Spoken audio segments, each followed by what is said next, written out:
महाराज जी, क्या हम अशुद्धि अवस्था में राधा कृपा कटाक्ष स्तोत्र का फोटो कॉपी करवा के पढ़ सकते हैं या नहीं?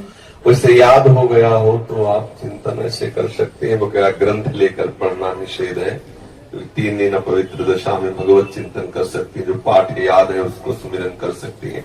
माला लेना, ठाकुर सेवा करना, रसोई बनाना, ग्रंथ पढ़ना, ये गृहस्थ धर्म में जो माता बहनें 3 दिन अपवित्र रहती हैं नहीं करना चाहिए। ऐसी शास्त्र मर्यादा है। फिर जैसा ठाकुर जी प्रेरित करें, शास्त्र मर्यादा है, ऐसा नहीं करना चाहिए। महाराज जी, जब हम अशुद्ध हैं और भगवान इतने शुद्ध हैं, उनको कोई चीज अशुद्ध नहीं कर सकती, तो फिर हमारी आप अपने आपे को भूल जाओगे कैसे? हाँ बस यही तो बात, इसीलिए तो कह रहे हैं नियम से चलोगी तो भूल जाओगी।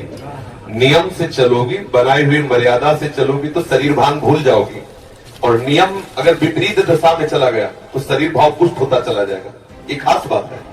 आप एक पत्नी व्रत ले, आप धर्म से चले तो आपको वैराग्य हो जाएगा, आपकी वासना नष्ट हो जाएगी।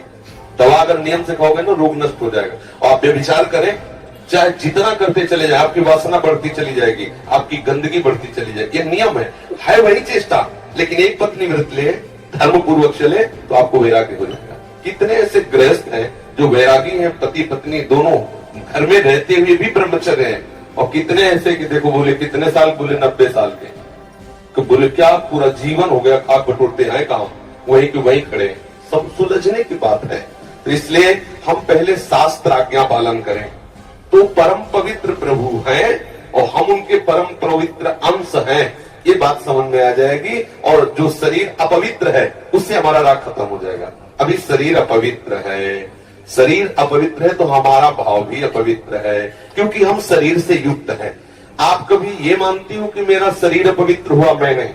उस समय यही रहता है कि मैं अपवित्र हूं, रहता है ना। मैं जैसे हम शौचालय से निकले तो हम ये नहीं मानेंगे कि मैं आत्मस्वरूप हूं, मेरा शरीर अपवित्र है लेकिन मैं पवित्र हूं। अगर शरीर का स्मरण आ रहा है तो अभी आप शरीर भाव में हैं। और जिन महापुरुषों का छूट गए पड़े रहते हैं अवधूत स्थिति में, भगवान उनके साथ खेलते रहते हैं। उस स्थिति तक पहुंचने के लिए हमें तर्क छोड़कर शास्त्र आज्ञा पालन करना पड़ेगा। शास्त्र की कृपा से, गुरु आज्ञा की कृपा से वो स्थिति आ जाती है जब शरीर भाव से ऊपर उठ गए, फिर क्या है, फिर तो कोई परेशानी नहीं। चाहे लघु शंका की पड़े हो, चाहे शौच के पड़े हो, शरीर अपवित्र है लेकिन वो परम पवित्र प्रभु में रमण कर रहा है। अभी हमारी दशा ऐसी नहीं है। हमारा शरीर हमें मैं करके दिखाई दे रहा है, नहीं दिखाई दे रहा। शरीर की भूख मेरी भूख, शरीर की मांग मेरी मांग, शरीर का कष्ट मेरा कष्ट आ रहा है ना। बस इस राग से छूटने के लिए शरीर को सिद्धांत में बांध दो।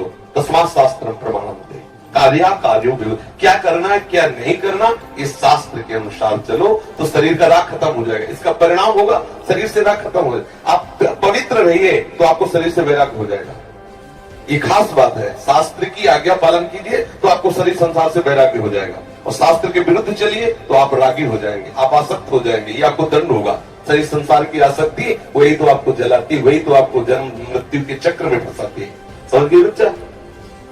जब हम भगवान के लिए प्रसाद नहीं बना सकते, उनको भोग नहीं पवा सकते बच्चा, इसीलिए इस शरीर से घृणा करनी है। धिक्कार है ऐसे शरीर को जो प्रिया प्रीतम से बिलक करता है, तभी तो शरीर से राग खत्म होगा।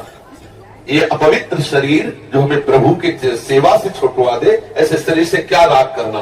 धीरे धीरे शरीर के प्रति हे भाव हो जाए। जन्म मृत्यु जरा व्याधि दुख दोषानुदर्शनम, भगवान ने गीता जी में कहा, शरीर के प्रति हे भाव होने लगता है। क्या मलमूत्र का भांड है, छोड़ो इससे राग। धीरे धीरे धीरे वो अपने स्वरूप में स्थित हो जाए। अभी इतना ममत्व है शरीर में, कोई ऐसे छू ले तो एकदम ऐसा नहीं होता।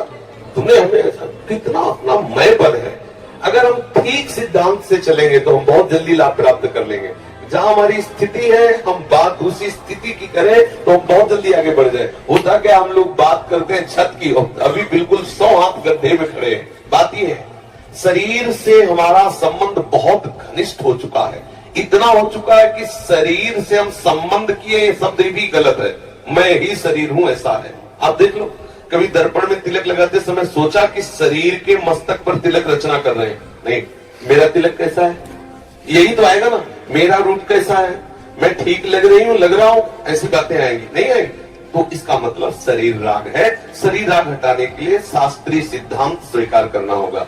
जिस समय माता बहनें अपवित्र होती हैं, उस समय वो जो भी भोग बनाती है, वो शास्त्र के अनुसार कह रहा हूं कि जो ब्रह्म हत्या देवराज इंद्र को लगी थी, उसी के 4 विभाग किए गए थे। पहला विभाग स्त्री को दिया गया था और उसके साथ वरदान भी दिया गया था कि उसी अवस्था के अंतर्गत वो जब सृजन क्रिया में जाएगी तो संतानोत्पत्ति की सामर्थ्य उसको प्राप्त हो जाएगी। पृथ्वी ऊषर भूमि, जो ऊषर भूमि है, ये वो ब्रह्म हत्या का एक भाग, उसको वरदान दिया गया था, चाहे जितना गड्ढा खोद दिया जाए अपने आप भर जाएगा समय पे। वृक्ष की गोंद जो निकलती है वो ब्रह्म हत्या, और उसको वरदान दिया काटने पर भी पुनः आप हरे भरे हो जाओगे, मतलब समय आने पर आप वृक्ष रूप धारण करो। और जल में फेन बुदबुदा काई, ये ब्रह्म हत्या के 4 भाग के। और जल को आशीर्वाद दिया गया कि कभी भी कहीं भी पवित्रता होगी तो आप उसमें सम्मिलित होगे, जल छिड़को, आचमन करो, जल के द्वारा पवित्रता। ऐसा 4 वरदान भी उनको अलग अलग दिए गए और उनके लिए विधान भी किया गया है। देवराज इंद्र को जब ब्रह्म हत्या लगी थी तो शास्त्र में मर्यादा चली आ रही है, अगर इसका हम पालन करेंगे तो शरीर से वैराग्य हो जाए। जैसे अब जो बच्चे वैराग्य ले लिए हैं, भले वो स्त्री शरीर में है, अब उनके लिए नियम खत्म हो गया कि वो 3 दिन अपवित्र रहेंगे तो छुएंगे नहीं, क्योंकि खत्म संसार के भोग राग, संसार का क्रम खत्म। अब वो वैरागी, अब वो 8 पैर प्रभु की सेवा में लगे हैं। पर अपने गृहस्थ धर्म से है, शरीर सुख की कामना से है, शरीर का हम प्रयोग कर रहे हैं अपने इंद्रिय सुख के लिए, तो आप पवित्रता धारण करो, जिससे तुम्हारा ये राग नष्ट हो जाएगा।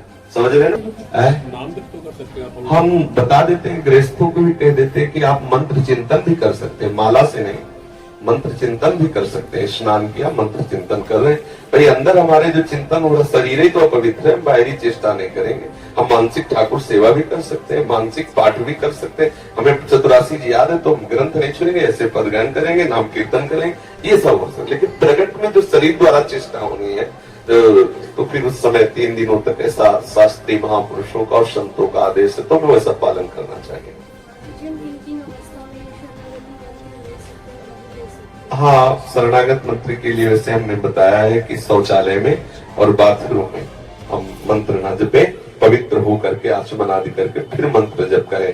और जैसे हम अपवित्र दशा में जैसे ट्रेन आदि में यात्रा करते हैं, अब सोच गए उन्हीं कपड़ों से, उन्हीं बात, फिर नाम जप करें, मंत्र जप न करें। मंत्र में थोड़ी पवित्रता की आवश्यकता है, नाम जप करें, जब हम पवित्र हो तब मंत्र जप करें। और अगर आप पवित्र हैं तो हर समय फिर जप सकते हैं, केवल शौचालय और लक्षण का छोड़कर। दिनचर्या में जैसे रसोई पकाते हुए उनके काम, बिल्कुल बिल्कुल मंत्र जप सकते हैं। मानसिक हाँ चलते फिरते, बिल्कुल बिल्कुल कर सकते हैं, बिल्कुल कर सकते हैं, उत्तम बात है।